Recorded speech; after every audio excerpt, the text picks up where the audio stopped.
నమస్కారం. City cable CPC న్యూస్కు స్వాగతం. ముందుగా ముఖ్యాంశాలు. మహానాడు కార్యక్రమాన్ని కడప నగరంలో పెద్ద ఎత్తున నిర్వహించేందుకు అన్ని చర్యలు చేపడుతున్నాం. స్థల పరిశీలన అనంతరం టీడీపీ రాష్ట్ర అధ్యక్షుడు పల్లా శ్రీనివాసరావు, టీడీపీ జిల్లా అధ్యక్షుడు శ్రీనివాసులరెడ్డిల వెల్లడి. వైఎస్ఆర్సీపీ నేత అహ్మద్ బాషాను సుదీర్ఘంగా విచారించిన పోలీసులు. రిమ్స్లో వైద్య పరీక్షలు నిర్వహించి జిల్లా కోర్టులో హాజరుపరిచిన వైనం. నిరుపేదలు అనారోగ్యం కారణంగా ఇబ్బందులు పడకుండా సీఎం రిలీఫ్ ఫండ్ అన్ని విధాలా అండగా ఉంటుంది. సీఎంఆర్ఎఫ్ చెక్కుల పంపిణీ కార్యక్రమంలో ఎమ్మెల్సీ భూమిరెడ్డి రామ్గోపాల్ రెడ్డి స్పష్టీకరణ. తెలుగుదేశం పార్టీ వ్యవస్థాపకులు నందమూరి తారక రామారావు జయంతిని పురస్కరించుకుని మే నెలలో జరిగే మహానాడు కార్యక్రమానికి ఈమారు కడప నగరంలో పెద్ద ఎత్తున నిర్వహించేందుకు అన్ని చర్యలు చేపడుతున్నామని టీడీపీ రాష్ట్ర అధ్యక్షుడు పల్లా శ్రీనివాసరావు, టీడీపీ జిల్లా అధ్యక్షుడు శ్రీనివాసులరెడ్డి తెలిపారు. మహానాడు కార్యక్రమ నిర్వహణకు వేదికకు సంబంధించి రాష్ట్ర అధ్యక్షులతో పాటు మంత్రులు సవిత, అనగాని సత్యప్రసాద్, ఎమ్మెల్సీ రవిచంద్రతో పాటు జిల్లాకు చెందిన టీడీపీ ప్రజాప్రతినిధులు నగర పరిధిలోని పలు స్థలాలను పరిశీలించారు. నగర శివాలలోని సాక్షి సర్కిల్, జయరాజ్ గార్డెన్స్, ఎయిర్పోర్ట్ వద్ద, సబ్ జైలు వద్ద గల ఎన్జీఓ స్థలాలను పరిశీలించారు. అనంతరం వారు మీడియాతో మాట్లాడుతూ కడప జిల్లాలో తొలిసారి మహానాడు జరపాలని ముఖ్యమంత్రి చంద్రబాబు నాయుడు నిర్ణయించారన్నారు. ఇందులో భాగంగా మంత్రుల బృందం కడపకు వచ్చి స్థలాలను పరిశీలించడం జరిగిందని, అనంతరం అన్ని విధాలా చర్చించి అనువైన ఒక ప్రదేశాన్ని ఎంపిక చేయడం జరుగుతుందన్నారు. మహానాడును కనివిని ఎరుగని రీతిలో విజయవంతం చేసేందుకు ఇప్పటి నుంచి ప్రణాళికలు రూపొందించి అందుకు అనుగుణంగా ముందుకు సాగుతామని వారు తెలిపారు. చిన్న స్థాయి కార్యకర్త మొదలుకొని అగ్ర నాయకుల వరకు ప్రతి ఒక్కరూ కార్యక్రమ విజయవంతానికి కృషి చేస్తారని వారు తెలిపారు.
నమస్కారం. రేపు నెలలో కీర్తిశేషులు నందమూరి తారక రామారావు గారి జయంతి సందర్భంగా జరగబోయే మహానాడు కడప జిల్లాలో జరగడం మొట్టమొదటిసారి. 43 సంవత్సరాల తెలుగుదేశం పార్టీ చరిత్రలో ఎప్పుడు కూడా కడప జిల్లాలో మహానాడు జరగలేదు. ఈసారి కడప జిల్లాలో జరగడం, పార్టీ అధినేత చంద్రబాబు నాయుడు గారు దాన్ని ఆమోదించి ఈ జిల్లాలో జరపాలనే ఆలోచన తీసుకొచ్చి ఆమోదించడం కూడా పాలిట్ బ్యూరో సమావేశంలో జరిగింది. దానికి అనుగుణంగా ఈరోజు రాష్ట్ర పార్టీ అధ్యక్షులు గౌరవ పల్లా శ్రీనివాసరావు గారు, అదేవిధంగా జిల్లా ఇన్ఛార్జ్ మంత్రి శ్రీమతి సవితమ్మ గారు, రెవెన్యూ మంత్రి గారు అనగాని సత్యప్రసాద్ గారు, జోనల్ ఇన్ఛార్జ్ ఎమ్మెల్సీ రవిచంద్ర గారు, రాజు గారు, వీళ్ళంతా కూడా స్థల పరిశీలనకు, పర్యవేక్షణకు వచ్చారు. ఈరోజు 3-4 చోట్ల స్థలాలు చూసాం. మన గవర్నమెంట్ విప్ కాలువ శ్రీనివాసులు గారు ప్రత్యేక బృందంలో కూడా సభ్యుడు, వారు కూడా వచ్చారు.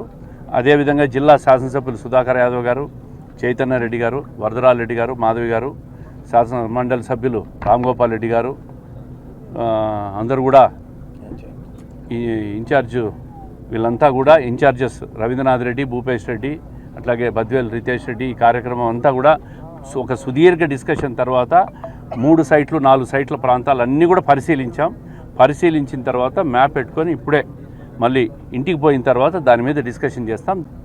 మరి ఈరోజు ఇక్కడికి ఏదైతే తెలుగుదేశం పార్టీ 43 వసంతాలు పూర్తి చేసుకొని 44వ వసతిలో అడుగుపెట్టినటువంటి సందర్భంలో కీర్తిశేషులు నందమూరి తారక రామారావు గారు తెలుగుదేశం పార్టీ వ్యవస్థాపకుల యొక్క జయంతిని పురస్కరించుకొని మరి కడపలో మహానాడు నిర్వహించాలని చెప్పేసి తెలుగుదేశం పార్టీ జాతీయ అధ్యక్షులు ముఖ్యమంత్రి గారైనటువంటి శ్రీ నారా చంద్రబాబు నాయుడు గారు ఆదేశాలు ఇవ్వడం జరిగింది.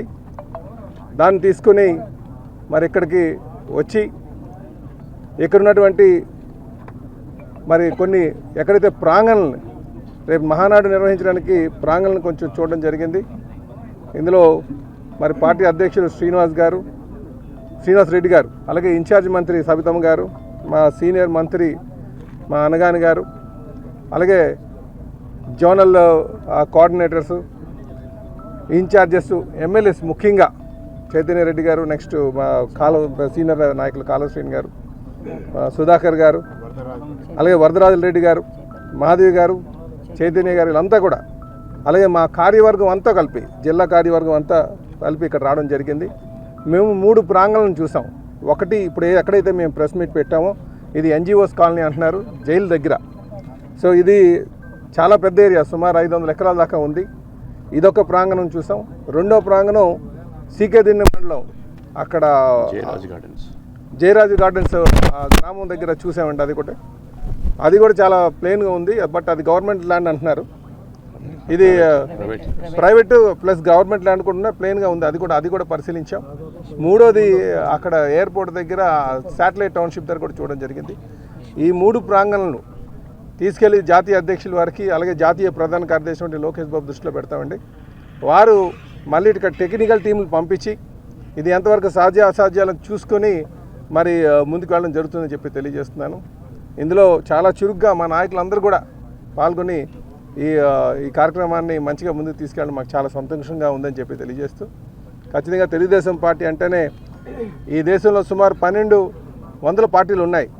క్రమం తప్పకుండా అన్నీ ఏదైతే రూల్స్ ఉన్నాయో, రెగ్యులేషన్స్ ఉన్నాయో ఆ మాదిరిగా పార్టీని నడిపిస్తున్నటువంటిది తెలుగుదేశం పార్టీ అని చెప్పి తెలియజేస్తున్నాం.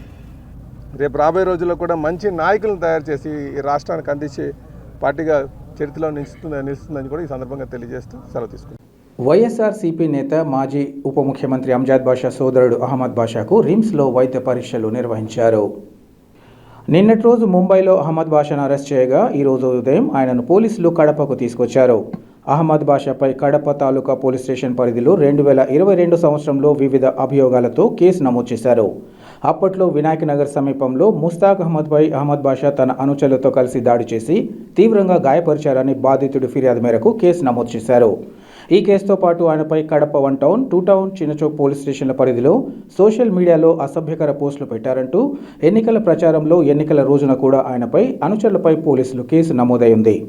ఈ నేపథ్యంలో అహ్మద్ బాషాను అదుపులోకి తీసుకున్న పోలీసులు కడప నగర శివార్లలోని పోలీసు శిక్షణ కేంద్రానికి తీసుకువచ్చి విచారించారు. మధ్యాహ్న సమయంలో వివిధ పరీక్షల నిమిత్తం కడప రిమ్స్కు తీసుకురాగా ఆ సమయంలో అంజాద్ బాషా నగర మేయర్ సురేష్ బాబు రిమ్స్కు వచ్చారు. అనంతరం పోలీసులు అహ్మద్ బాషాను జిల్లా కోర్టులో హాజరుపరిచారు.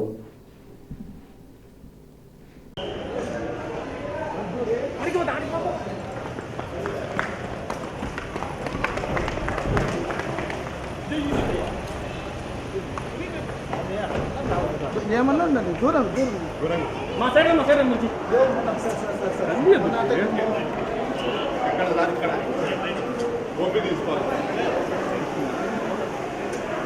పిల్లలు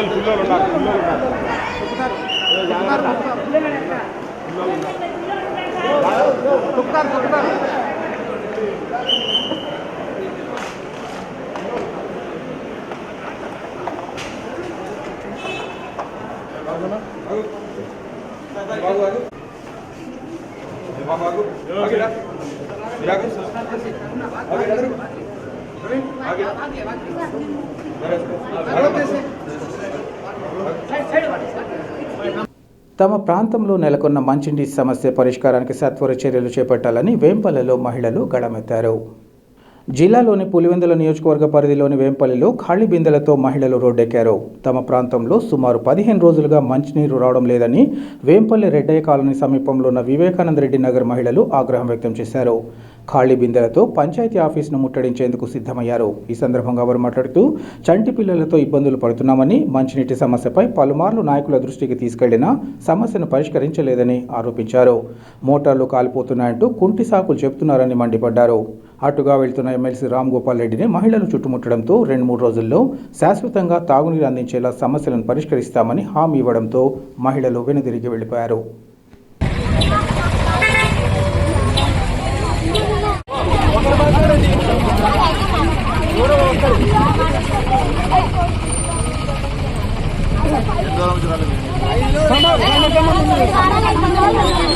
ఒకటి చెప్పండి.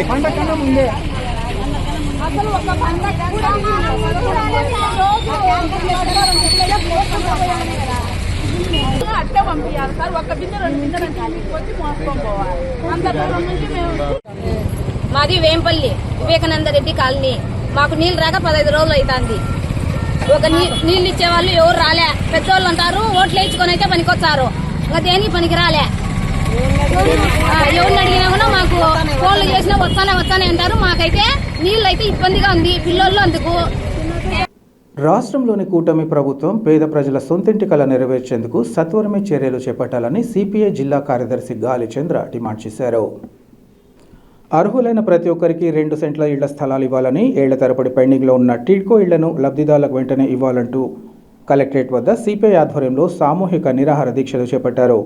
ఈ సందర్భంగా గాలిచంద్ర మాట్లాడుతూ ఎన్నికలప్పుడు కూటమి ప్రభుత్వం చెప్పిన విధంగా పల్లెల్లో 3 సెంట్లు, పట్టణాలలో 2 సెంట్ల స్థలాలు ఇవ్వాల్సి ఉందన్నారు. అయితే అందుకు సంబంధించిన అర్జీల స్వీకరణ, విచారణ, లబ్ధిదారుల ఎంపికకు ఇంతవరకు నిర్దిష్ట కార్యాచరణ ప్రభుత్వం వద్ద లేకపోవడం దారుణమన్నారు. అలాగే సరోజినీ నగర్, చెలమారెడ్డిపల్లె వద్ద నిర్మించిన టిడ్కో ఇళ్లకు మౌలిక వసతులు కల్పించేందుకు కూటమి ప్రభుత్వం ఇప్పటి వరకు ₹1 ఖర్చు చేయకపోవడం తగదన్నారు. అర్హులైన వారందరికీ ఇళ్ల స్థలాల పంపిణీ ప్రక్రియలో కూటమి ప్రభుత్వం అవలంబిస్తున్న లోపభూయిష్టమైన విధానాలకు నిరసనగా రాష్ట్ర వ్యాప్తంగా సిపిఐ ఆందోళన భాగంగా ఈరోజు కలెక్టరేట్ వద్ద చేపట్టిన సామూహిక నిరాహార దీక్షలు చేపట్టినట్లు వారు తెలిపారు. ఇప్పటికైనా కూటమి సర్కార్ మొద్దు నిద్ర వీడి అర్హులకు ఇళ్ల స్థలాలు పంపిణీ చేయాలని డిమాండ్ చేశారు.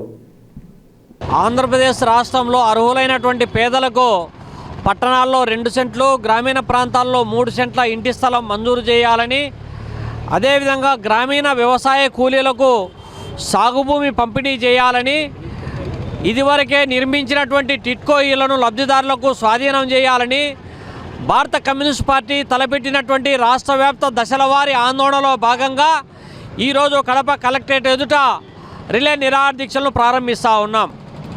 ఈ సందర్భంగా పాలక ప్రభుత్వాలు ఎన్నికల ముందేమో ఇండ్లు ఇస్తాం, ఇంటి స్థలం ఇస్తాం, రేషన్ కార్డు ఇస్తాం, పెన్షన్ ఇస్తాం, వాటితో పాటు మౌలిక సదుపాయాలైనటువంటి రోడ్లు, కాలువలు, వీధి లైట్లు, 24 గంటలు త్రాగునీరు అందిస్తామని చెప్పి మాటలు చెప్పడం తప్ప అధికారంలోకి వచ్చిన తర్వాత చేసిన వాగ్దానాలు అమలు చేసేటువంటి క్రమంలో సంవత్సరాలు గడుస్తూ ఉన్నా అమలుకు నోచుకునేటువంటి దౌర్భాగ్య స్థితి నెలకొంటా ఉంది. గత ప్రభుత్వంలో జగన్మోహన్ రెడ్డి రాష్ట్ర వ్యాప్తంగా జగనన్న కాలనీలలో 32 లక్షల మందికి ఇంటి స్థలాలు మంజూరు చేశామని చెప్పి కేవలం ఒకే 1 సెంటు మంజూరు చేశాడు. చాలా చోట్ల నివాస యోగ్యం కానటువంటి ప్రాంతాల్లో ఇచ్చాడని చెప్పి కట్టుకోవడానికి కూడా సుముఖంగా లేకపోతే, మీరు కట్టుకోకపోతే రద్దు చేస్తామంటే ఆగా మేఘాల మీద ₹5, ₹10 వడ్డీలకు పెట్టి ఇవాళ ఇంటి నిర్మాణం పూర్తి కాకుండానే అమ్మకానికి పెట్టేటువంటి దౌర్భాగ్య స్థితి నెలకొంటా ఉందని, ఇంటి స్థలం సరిపోదని తాను అధికారంలోకి వస్తే పట్టణ ప్రాంతాల్లో 2 సెంట్లు, గ్రామీణ ప్రాంతాల్లో 3 సెంట్లు, ఇంటి నిర్మాణాన్ని 4 లక్షల రూపాయలు ఇస్తారని ఏదైతే కూటమి ప్రభుత్వం, చంద్రబాబు నాయుడు ప్రభుత్వం చెప్పిందో, వైసీపీ, టీడీపీ 2 దొందే అనేటువంటి పద్ధతిలో భూముల విషయంలో ఈ విధమైనటువంటి వైఖరి అవలంబించడం సరైనటువంటి చర్య కాదు. ఇప్పటికైనా కూటమి ప్రభుత్వం ఈ రాష్ట్రంలో అర్హులైనటువంటి పేదలకు 2 సెంట్ల ఇంటి స్థలము, గ్రామీణ ప్రాంతాల్లో 3 సెంట్ల ఇంటి స్థలము, అదేవిధంగా వ్యవసాయ భూమి, టిడ్కో ఇల్లు మంజూరు చేయడంతో పాటు ఇంటి నిర్మాణ వ్యయాన్ని ప్రస్తుత రేట్ల ప్రకారం 5 లక్షలకు పెంచి ఇవ్వాలని చెప్పి ఈ సందర్భంగా డిమాండ్ చేస్తూ ఉన్నాం. ప్రభుత్వం దిగిరాకపోతే, స్పందించకపోతే ఆందోళనను మరింత ఉధృతం చేస్తామని చెప్పి కూడా హెచ్చరిస్తూ ఉన్నాం. మాజీ ఉప ముఖ్యమంత్రి అంజద్ బాషా సోదరుడు అహ్మద్ బాషాను కడప పోలీసులు అరెస్ట్ చేయడంపై టీడీపీ శ్రేణులు సంబరాలు చేసుకున్నాయి. కడప నగరం గోకుల్ సర్కిల్ వద్ద భారీ ఎత్తున టపాసులు పేల్చి ఒకరినొకరు స్వీట్లు తినిపించుకున్నారు. ఎమ్మెల్యే మాధవరెడ్డి జిందాబాద్ అంటూ పెద్ద ఎత్తున నినాదాలు చేశారు. ఆ ప్రాంతంలో కొద్దిసేపు హడావిడి నెలకొనడంతో కొద్దిసేపు ట్రాఫిక్ అంతరాయం కలిగింది. ఈ సందర్భంగా టీడీపీ నేతలు మాట్లాడుతూ ఎన్నికలకు ముందు మాధవిరెడ్డిపై అహ్మద్ బాషా ఇష్టానుసారంగా మాట్లాడారని మండిపడ్డారు. తప్పు చేసిన వారు ఎప్పటికీ తప్పించుకోలేరని, వైసీపీ హయాంలో అహ్మద్ బాషా తీరు కారణంగా తాము అనేక ఇబ్బందులు ఎదుర్కోవడం జరిగిందన్నారు. గత ఎన్నికల సందర్భంగా మాధవిరెడ్డికి తాము మద్దతు తెలియజేస్తున్నామని దాడులకు సైతం తెగబడ్డారన్నారు. చివరికి ఆడమనిషిని కూడా చూడకుండా ప్రస్తుత ఎమ్మెల్యే మాధవిరెడ్డిని సైతం దూషిస్తూ దుర్భాషలాడడం తగదన్నారు. అహ్మద్ బాషా తీరు కారణంగా కుల మతాలకు అతీతంగా అనేక మంది అవమానాలు, ఇబ్బందులకు గురయ్యారని, కుటుంబాలు నాశనమై ఉపాధిని కోల్పోయారని తెలిపారు. వైసీపీ హయాంలో మైనార్టీ సంక్షేమ శాఖ మంత్రిగా అమ్జద్ బాషా ఉన్నప్పటికీ మైనార్టీ వర్గాలు అధికంగా ఇబ్బందులు ఎదుర్కొన్నారని వారు తెలిపారు. చట్టం దృష్టిలో అందరూ సమానులేనని, తప్పు చేసిన వారు తగిన శిక్ష అనుభవించక తప్పదని హెచ్చరించారు.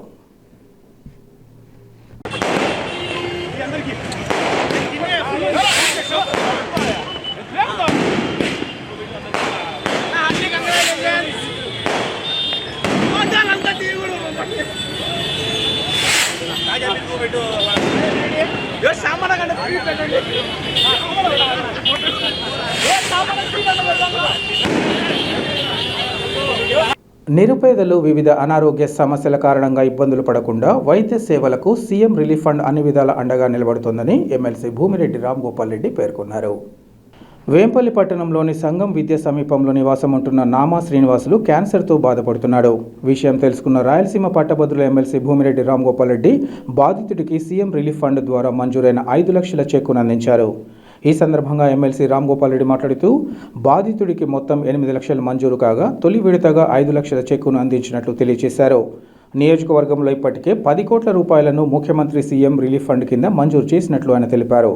ఆర్థిక సహాయం బాధితుల ఇంటి వద్దకే వెళ్లి ఇచ్చే విధంగా ప్రజాప్రతినిధులు బాధ్యత తీసుకోవాలని చంద్రబాబు సూచించినట్లు ఆయన పేర్కొన్నారు. శ్రీనివాసులు ఆరోగ్యానికి అయ్యే పూర్తి ఖర్చులను తెలుగుదేశం పార్టీ భరిస్తుందని కుటుంబ సభ్యులకు ఎమ్మెల్సీ భరోసా ఇచ్చారు.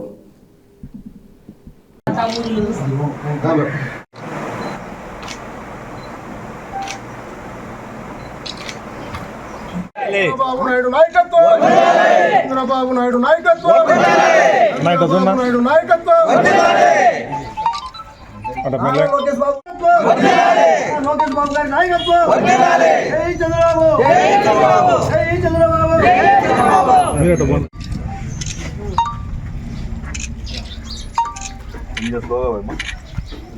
అట్లా చేపట్టుకున్నాను అట్లా ఊరికట్లా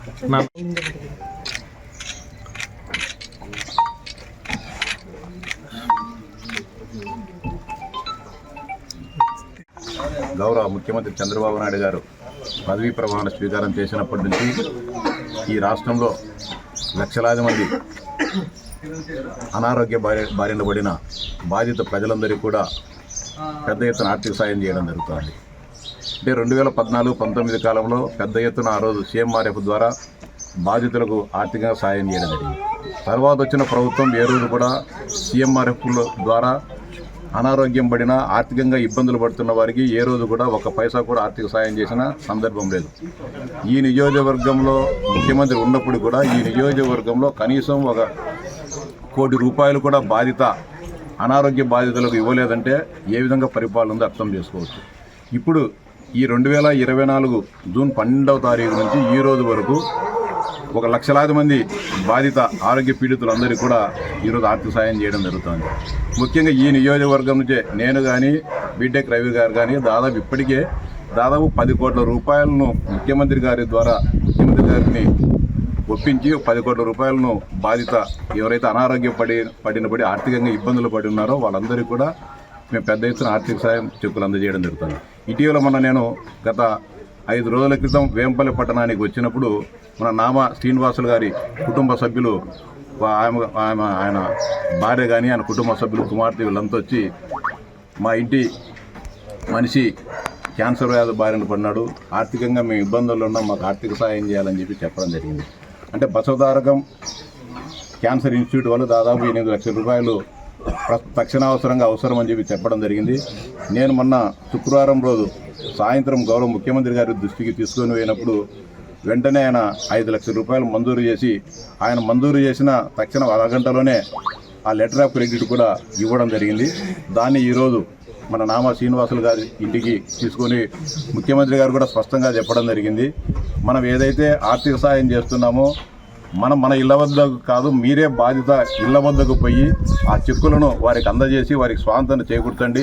భవిష్యత్తులో ముఖ్యమంత్రి గారు అండగా ఉంటారు, తెలుగుదేశం పార్టీ అండగా ఉంటుందని చెప్పి వారికి భరోసా ఇవ్వండి అని చెప్పి కూడా స్పష్టంగా చెప్పిన నేపథ్యంలో నేను ఈరోజు శ్రీనివాసులు గారి ఇంటి వద్దకు వచ్చి ముఖ్యమంత్రి గారి సూచనల మేరకు ఆయన ఇచ్చిన 5 లక్షల రూపాయలు లెటర్ను ఈరోజు నామా శ్రీనివాసులు గారికి అందజేయడం జరిగింది. ఖచ్చితంగా భవిష్యత్తులో ఇంకా ఆయన పూర్తి ఆరోగ్యవంతుడు అయ్యేటంత వరకు ఇంకా ఎంత అవసరం ఉన్నా కూడా ఖచ్చితంగా ముఖ్యమంత్రి గారి దృష్టికి తీసుకొని ఆయనకు సంపూర్ణ ఆరోగ్యవంతుని చేసే విధంగా ఖచ్చితంగా తెలుగుదేశం పార్టీ అండగా ఉంటుంది. ముఖ్యంగా నామా శ్రీనివాసులు గారు 1982లో పార్టీ ఆవిర్భావం నుంచి ఆయన కానీ ఆయన కుటుంబ సభ్యులు కానీ వేంపల్లె పట్టణంలో తెలుగుదేశం పార్టీకి సుచితులైన సైనికులుగా ఉంటూ ప్రతి ఎన్నికల్లో కూడా తెలుగుదేశం పార్టీకి ప్రచారం చేయడం, ఎన్నికల రోజున కూడా ఏజెంట్గా ఉండడము, మొన్న జరిగిన ఎన్నికల్లో కూడా ఈయన పైన గలాట చేయాలనే ప్రయత్నం, ఈయన ఇంటిపైన దాడి చేయాలనే ప్రయత్నం కూడా జరిగింది. అట్లాంటి కార్యకర్తలందరికీ కూడా తెలుగుదేశం పార్టీ నిరంతరం అండగా ఉంటుంది. ఇంకా ముఖ్యంగా విజ్ఞప్తి, తమకు ఎలాంటి అజెండా ఇవ్వకుండా 24వ తేదీన ప్రొద్దుటూరు మున్సిపల్ జనరల్ బాడీ సమావేశం నిర్వహించడమే కాకుండా ఆ సమావేశంలో చట్టబద్ధత లేకుండా ఆమోదించిన తీర్మానాలను రద్దు చేయాలని టీడీపీ కౌన్సిలర్లు అధికారులకు విన్నవించారు. ఈ మేరకు ప్రొద్దుటూరు మున్సిపల్ టీడీపీ కౌన్సిలర్లు ఈరోజు కలెక్టరేట్లో అధికారులను కలిసి వినతి పత్రాన్ని సమర్పించారు. అనంతరం వారు మీడియాతో మాట్లాడుతూ మార్చి నెల 24వ తేదీన ప్రొద్దుటూరు మున్సిపల్ జనరల్ బాడీ సమావేశాన్ని హడావిడిగా నిర్వహించారన్నారు. అయితే ఆ సమావేశాన్ని అసెంబ్లీ సమావేశాల కారణంగా వాయిదా వేయాలని తమ ఎమ్మెల్యే వరదరాజురెడ్డి సూచించారన్నారు. అంతేకాకుండా నాటి సమావేశానికి సొంత పనుల కారణంగా కమిషనర్ సైతం హాజరు కాలేదని, ఆయా విషయాలను ఏమాత్రం ఖాతరు చేయక వైసీపీ కౌన్సిలర్లు పట్టుపట్టి సమావేశం నిర్వహణకు మున్సిపల్ కార్యాలయంలో ధర్నా చేసి నానా రచ్చ చేసి మొండిగా వ్యవహరించారన్నారు. ఈ క్రమంలో సాయంత్రం 4 గంటలకు సమావేశాన్ని నిర్వహించి ఇష్టానుసారంగా ఏకపక్షంగా వ్యవహరిస్తూ అడ్డు చెప్పేవారు లేకపోవడంతో వివిధ పనులను ఆమోదించుకున్నారన్నారు. నిబంధనలకు విరుద్ధంగా చట్టబద్ధత లేని సమావేశంలో ఆమోదించిన తీర్మానాలను రద్దు చేయాలని అధికారులను విన్నవించుకునేందుకు కలెక్టరేట్కు వచ్చినట్లు వారు తెలిపారు.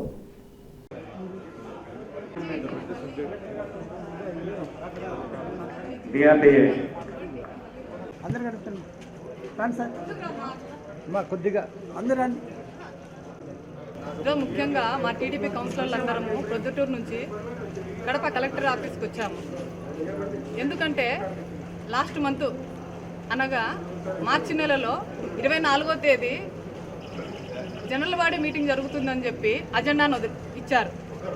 అయితే అప్పుడు అసెంబ్లీ సమావేశాలు జరుగుతున్న తరుణంలో ఎమ్మెల్యే గారు సమావేశాన్ని వాయిదా వేయమని చెప్పారు. అయినప్పటికీ వైసీపీ కౌన్సిలర్లు వాళ్ళ చైర్మన్ ఉన్నారు కాబట్టి వాళ్ళు ఆ రోజు మీటింగ్కి వెళ్ళగా ఆ రోజు కమిషనర్ గారు తన సొంత కారణాల వల్ల మీటింగ్ అటెండ్ కాకపోతే ఆ రోజు సాయంత్రం వరకు మున్సిపల్ ఆఫీస్లో ధర్నా చేసి నానా రచ్చ చేసి ఖచ్చితంగా మీటింగ్ జరపాల్సిందే అని మొండిపట్టు పట్టి వాళ్ళు 24వ తేదీ సాయంత్రం 4 గంటలకు వాళ్ళ ఇష్టానుసారము మా టీడీపీ కౌన్సిలర్లు ఎవరికి చెప్పుకోకుండా వాళ్ళు మీటింగ్ జరుపుకొని వాళ్ళకి ఇష్టమైన సబ్జెక్టుల మీద వర్కులు ఆమోదం చేసుకోవడంలో అంటే కొన్ని వర్కులు లెస్సు కావాల్సినవి కూడా ఎక్సెస్ ఉన్నా కూడా వాళ్ళు ఆమోదం చేసుకొని వాళ్ళ ఇష్టం వచ్చినట్టు మీటింగ్ జరుపుకోవడం జరిగింది. కాబట్టి ఆ మీటింగు చట్టబద్ధత కాదని మాకందరికీ నోటీసులు రాలేదు కాబట్టి ఆ మీటింగ్ను రద్దు చేయవలసిందిగా కోరుతూ టీడీపీ కౌన్సిలర్లు అందరం వచ్చి ప్రొద్దుటూరు నుంచి కలెక్టర్ గారికి మేము అర్జీ ఇవ్వడం జరిగింది. పార్లమెంటులో ఆమోదించిన వక్ఫ్ సవరణ బిల్లు రద్దు చేయించి తీరుతామని, పాలకుల అరెస్టులకు భయపడేది లేదని ముస్లిం సమైక్య వేదిక నాయకులు పేర్కొన్నారు. మచిలీపట్నం పట్టణంలోని రాజుపేట షాదీఖానా నుంచి ముస్లిం సమైక్య వేదిక ఆధ్వర్యంలో వక్ఫ్ సవరణ బిల్లు నిరసిస్తూ వివిధ ముస్లిం సంఘాలు, వామపక్షాలు చేపట్టిన భారీ ర్యాలీ నిర్వహించారు. ఈ ర్యాలీలో దాదాపు 5,000 మంది ముస్లిం సోదరులు పెద్ద ఎత్తున పాల్గొని కోనేరు సెంటర్ వరకు ప్రదర్శన నిర్వహించారు. ఈ సందర్భంగా ముస్లిం సమైక్య వేదిక రాష్ట్ర అధ్యక్షులు సయ్యద్ సలావుద్దీన్ మాట్లాడుతూ దేశంలో బీజేపీ ప్రభుత్వం కుల మతాల మధ్య చిచ్చుపెట్టి వక్ఫ్ సవరణ బిల్లును ఆమోదించి ముస్లిం సమాజ ఆత్మాభిమానానికి తూట్లు పోడ్చిందని ఆరోపించారు. ఇలాంటి చర్యలు చర్యలు చేపట్టిన రాష్ట్ర పాలకులు చరిత్రహీనులుగా మిగిలిపోతారని ఆయన తెలిపారు. వక్ఫ్ సవరణ బిల్లు ఉపసంహరించుకునే వరకు పెద్ద ఎత్తున నిరసనలు, ధర్నాలు, ర్యాలీలు నిర్వహిస్తామని వారు తెలిపారు.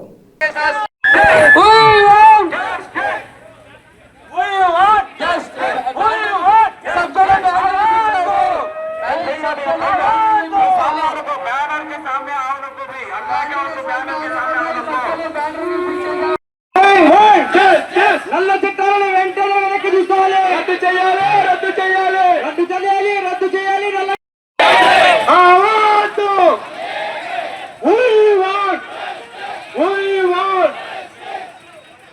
తరఫున ధన్యవాదాలు తెలియజేసుకుంటూ ఈ యొక్క ర్యాలీని ముందుకు సాగుతాం.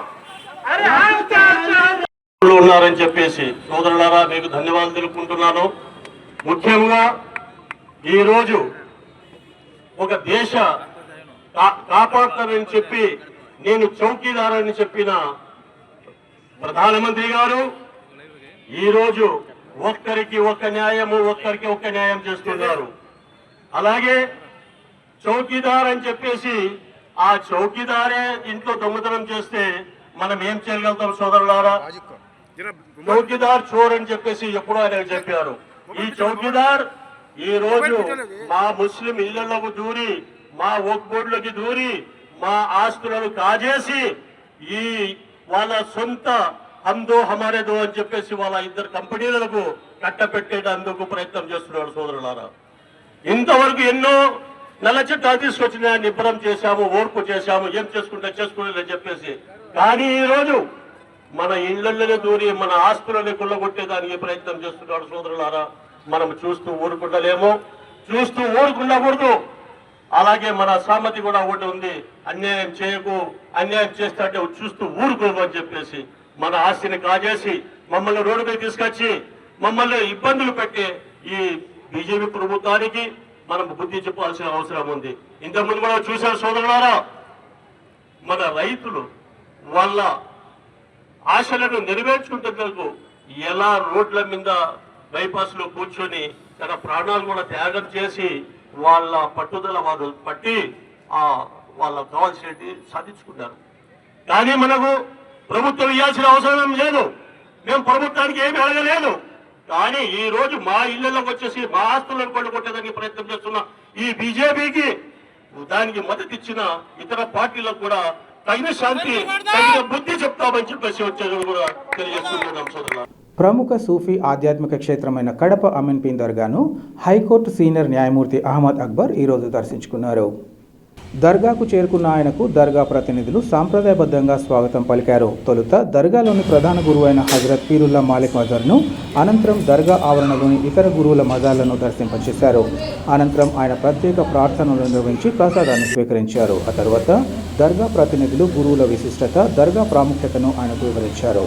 ఈ సందర్భంగా అహ్మద్ అక్బర్ మాట్లాడుతూ కడప పెద్ద దర్గా గురువుల గురించి గతంలో పలుమార్లు తెలుసుకోవడం జరిగిందని, గురువుల పిలుపుతోనే తాను ఈ ప్రాంతానికి చేరుకోవడం జరిగిందన్నారు. భక్తుల పాలిట దర్గా గురువుల కరుణ కటాక్షాలు అన్ని వేళలా ఉంటాయని ఆయన వివరించారు. వీలు దొరికినప్పుడల్లా దర్గా దర్శనానికి వస్తానని ఈ సందర్భంగా పేర్కొన్నారు.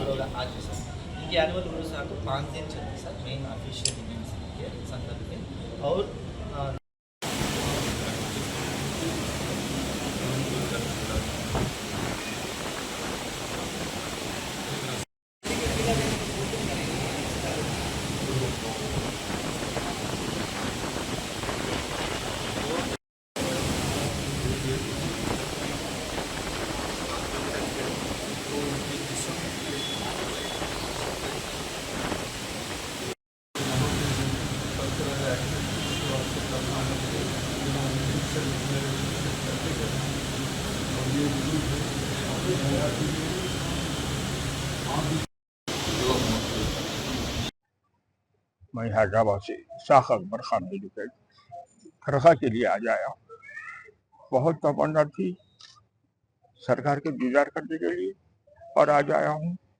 अल्लाह मेरी दुआ कबूल फरमाए, इनकी तुफील में हमारे लिए दुआ फरमाए। हर कदम कदम पे हम ये कामयाबी और नेक रास्ते पे चलाने की तौफीक अता फरमाए। मैं यही गुजारिश करूँगा कि हर कोई अपने उसके मकसद से आए और उसकी ज़ियारत करे और जाए, हर कोई शिफा पाए।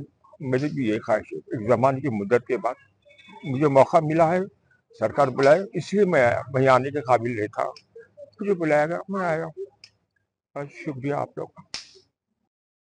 మన పవిత్రమైన అమీర్ పీర్ దర్గాకు మన హైకోర్టు సీనియర్ న్యాయమూర్తి అహ్మద్ అక్బర్ గారు ఈరోజు మన కడపకు విచ్చేశారు.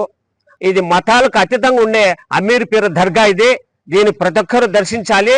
ఏ సమస్య ఉన్నా, ఎవరికి ఏ సమస్య ఉన్నా కూడా ఇక్కడికి వచ్చి మనం ప్రేయర్ చేస్తే అల్లాహ్ ఖచ్చితంగా న్యాయం చేస్తారని నేను తెలుపుతున్నాను. వార్తలు ముగించే ముందు ముఖ్యాంశాలు మరోసారి. మహానాడు కార్యక్రమాన్ని కడప నగరంలో పెద్ద ఎత్తున నిర్వహించేందుకు అన్ని చర్యలు చేపడుతున్నాం. స్థల పరిశీలన అనంతరం టీడీపీ రాష్ట్ర అధ్యక్షుడు పల్లా శ్రీనివాసరావు, టీడీపీ జిల్లా అధ్యక్షుడు శ్రీనివాసులరెడ్డిల వెల్లడి. వైఎస్ఆర్సీపీ నేత అహ్మద్ బాషాను సుదీర్ఘంగా విచారించిన పోలీసులు. రిమ్స్లో వైద్య పరీక్షలు నిర్వహించి జిల్లా కోర్టులో హాజరుపరిచిన వైనం. నిరుపేదలు అనారోగ్యం కారణంగా ఇబ్బందులు పడకుండా సీఎం రిలీఫ్ ఫండ్ అన్ని విధాలా అండగా ఉంటుంది. సీఎంఆర్ఎఫ్ చెక్కుల పంపిణీ కార్యక్రమంలో ఎమ్మెల్సీ భూమిరెడ్డి రామ్గోపాల్ రెడ్డి స్పష్టీకరణ. సిటీ కేబుల్ సిపిసి న్యూస్ ఇంతటితో సమాప్తం. నమస్కారం.